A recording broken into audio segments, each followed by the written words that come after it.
The Cats of Ulthar by Howard Phillips Lovecraft. Narrated by Dale Thomas. It is said that in Ulthar, which lies beyond the river Skye, no man may kill a cat. And this I can verily believe as I gaze upon him who sitteth purring before the fire. For the cat is cryptic, and close to strange things which men cannot see. He is the soul of antique Egyptus, and bearer of tales from forgotten cities in Medoe and Ophir. He is the kin of the jungle's lords, and heir to the secrets of hoary and sinister Africa. The Sphinx is his cousin, and he speaks her language, but he is more ancient than the Sphinx, and remembers that which she hath forgotten. In Ulthar, before ever the burgesses forbade the killing of cats, there dwelt an old cotter and his wife who delighted to trap and slay the cats of their neighbours. Why they did this I know not, save that many hate the voice of the cat in the night, and take it ill that cats should run stealthily about yards and gardens at twilight.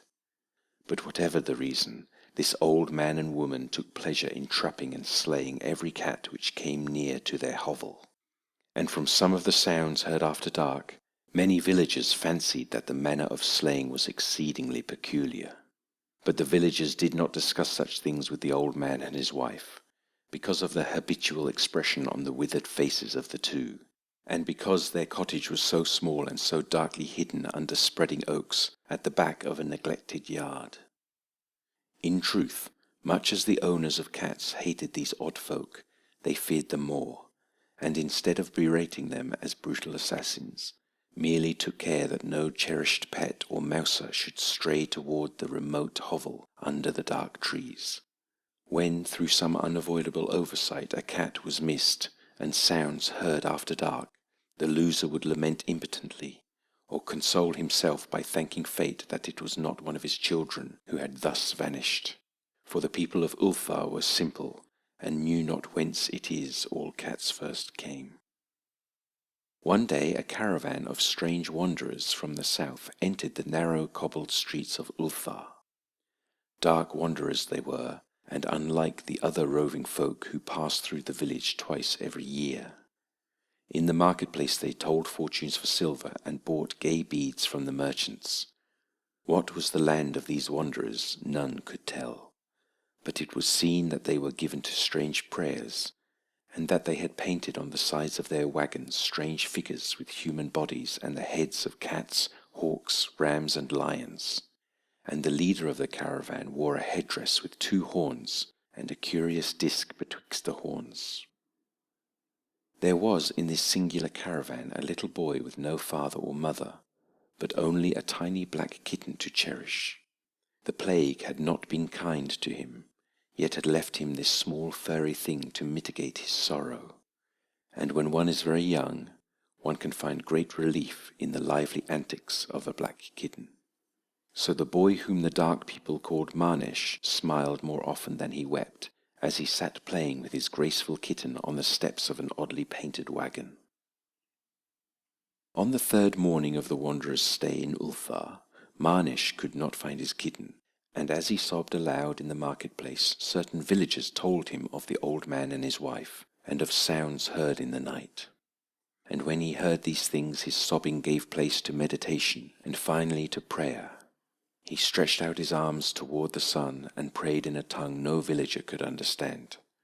Though indeed the villagers did not try very hard to understand, since their attention was mostly taken up by the sky, and the odd shapes the clouds were assuming.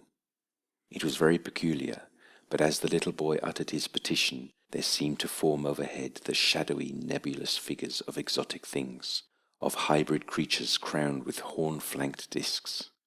Nature is full of such illusions to impress the imaginative. That night the wanderers left Ulthar and were never seen again, and the householders were troubled when they noticed that in all the village there was not a cat to be found. From each hearth the familiar cat had vanished, cats large and small, black, grey, striped, yellow, and white. Old Crannan, the burgomaster, swore that the dark folk had taken the cats away in revenge for the killing of Marnesh's kitten, and cursed the caravan and the little boy. But Nith, The lean notary declared that the old cotter and his wife were more likely persons to suspect, for their hatred of cats was notorious and increasingly bold. Still, no one durst complain to the sinister couple, even when little Atal, the innkeeper's son, vowed that he had at twilight seen all the cats of Ulthar in that accursed yard under the trees, pacing very slowly and solemnly in a circle around the cottage, two abreast, as if in performance of some unheard-of rite of beasts. The villagers did not know how much to believe from so small a boy, and though they feared that the evil pair had charmed the cats to their death, they preferred not to chide the old cotter till they met him outside his dark and repellent yard. So Ulthar went to sleep in vain anger, and when the people awakened at dawn, behold, every cat was back at his accustomed hearth, large and small, black, grey, striped, yellow and white. None was missing. Very sleek and fat did the cats appear, and sonorous with purring content. The citizens talked with one another of the affair, and marvelled not a little. Old Cranon again insisted that it was the dark folk who had taken them, since cats did not return alive from the cottage of the ancient man and his wife.